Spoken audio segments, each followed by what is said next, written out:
ಮಂಗಳೂರು ಬೆಂಗಳೂರು ರಾಷ್ಟ್ರೀಯ ಹೆದ್ದಾರಿಯ ಸೂರಿಕುಮೇರು ಎಂಬಲ್ಲಿ ಅನಿಲ ಟ್ಯಾಂಕರ್ ಪಲ್ಟಿ ಹೊಡೆದ ಘಟನೆ ಸಂಬಂಧಿಸಿ ರಸ್ತೆಯಿಂದ ಟ್ಯಾಂಕರ್ ತೆರವುಗೊಳಿಸುವ ಕಾರ್ಯಾಚರಣೆ ನಡೆದಿದೆ. ಇಲಾಖೆ ಬೇಜವಾಬ್ದಾರಿ ವಿರುದ್ಧ ಸಾರ್ವಜನಿಕರು ಆಕ್ರೋಶ ವ್ಯಕ್ತಪಡಿಸಿದ್ದಾರೆ.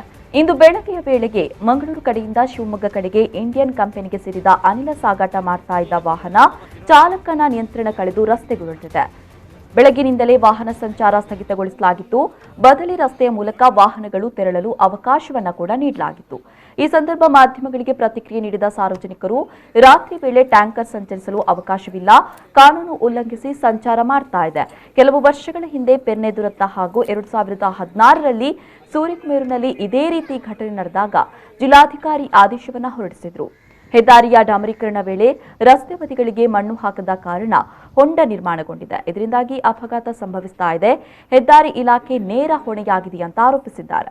ಈ ಭಾಗದಲ್ಲಿ ಹೈವೇ ಕೆಲಸ ಮಾಡಿದ್ದಾರೆ, ಈಗ ಡಾಮರ್ ಕೆಲಸ ಮಾಡಿದ್ದಾರೆ. ಅದೇ ರೀತಿ ಸೈಡಿಗೆ ಮಣ್ಣು ಹಾಕದಿರೋದ್ರಿಂದ ಕಾರಣದಿಂದ ನಿನ್ನೆ ರಾತ್ರಿ ಬುಲೆಟ್ ಟ್ಯಾಂಕರ್ ಸೈಡಿಗೆ ಹೋಗಿ ಪಲ್ಟಿಯಾಗಿ ಏನೋ ದೇವರದಿಂದ ಯಾವುದೇ ಲೀಕೇಜ್ ಆಗದೆ ಅವಘಡದಿಂದ ತಪ್ಪಿದೆ. ಯಾಕಂದರೆ ಇದು ಈ ಭಾಗದ ಜನರ ಪುಣ್ಯ ಅಂತ ಹೇಳಬೇಕು. ಯಾಕಂತ ಹೇಳಿದ್ರೆ ಎಲ್ಲ ಜನ ವಸತಿ ಪ್ರದೇಶ ಇಲ್ಲಿ ಇನ್ನು ಮುಂದೆ ಆದರೂ ಇಲಾಖೆ ಎಚ್ಚೆತ್ತುಕೊಳ್ಬೇಕು. ಯಾಕಂದರೆ ಈ ಹೆದ್ದಾರಿಯ ಅವ್ಯವಸ್ಥೆಯಿಂದ ಈ ಪರಿಸ್ಥಿತಿ ಕಾರಣ ಅಂತ ನಾವು ಹೇಳ್ಬೋದು. ಯಾಕಂತ ಹೇಳಿದ್ರೆ ಹೆದ್ದಾರಿಯವರು ಏನೋ ಜನರ ಕಣ್ಣು ಮುಚ್ಚಿಸಲಿಕ್ಕೆ ಸ್ವಲ್ಪ ತೇಪೆ ಹಾಕಿ ಏನೋ ಡಾಮರ್ ಹಾಕಿ ಹೋಗಿದ್ದಾರೆ. ಸೈಡಿಗೆ ಈ ನಿಮಗೆ ಕಾಣ್ಬೋದು, ಹೊಂಡ ಹಾಗೆ ಕಾಣ್ತಾ ಉಂಟು. ಹೆದ್ದಾರಿಯಲ್ಲಿ ರಾತ್ರಿ ಬರುವ ಸಮಯದಲ್ಲಿ ಈ ಹೊಂಡ ಕಾಣುವುದಿಲ್ಲ. ಇದನ್ನು ಇನ್ನು ಮುಂದೆ ಆದರೂ ಇಲಾಖೆ ಎಚ್ಚೆತ್ತುಕೊಂಡು ಈ ಹೆದ್ದಾರಿಯನ್ನು ಸರಿ ಮಾಡಿಸಿಕೊಳ್ಬೇಕು. ಸ್ಥಳಕ್ಕೆ ಪುತ್ತೂರು ಹಾಗೂ ಬಂಟ್ವಾಳ ಅಗ್ನಿಶಾಮಕ ದಳ ಆಗಮಿಸಿ ವಿಟ್ಲ ಹಾಗೂ ಬಂಟ್ವಾಳ ಪೊಲೀಸರು ಮುಂಜಾಗ್ರತಾ ಕ್ರಮ ಕೈಗೊಂಡಿದ್ದಾರೆ.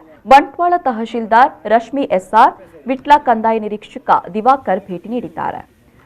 ಜಿಲ್ಲಾ ಅಗ್ನಿಶಾಮಕ ದಳದ ಅಧಿಕಾರಿ ಭರತ್ ಕುಮಾರ್, ಬಂಟ್ವಾಳ ಅಗ್ನಿಶಾಮಕ ಠಾಣಾಧಿಕಾರಿ ಯೋಗೇಶ್, ವಿಟ್ಲ ಎಸ್ಐ ವಿನೋದ್ ರೆಡ್ಡಿ, ಮೆಲ್ಕಾರ್ ಟ್ರಾಫಿಕ್ ಠಾಣಾ ಎಸ್ಐ ರಾಜೇಶ್ ಕೆವಿ, ಉಪ್ಪಿನಂಗಡಿಯ ಕ್ರೈಂ ತಂಡದ ನೇತೃತ್ವದ ಕಾರ್ಯಾಚರಣೆ ನಡೆದಿದೆ.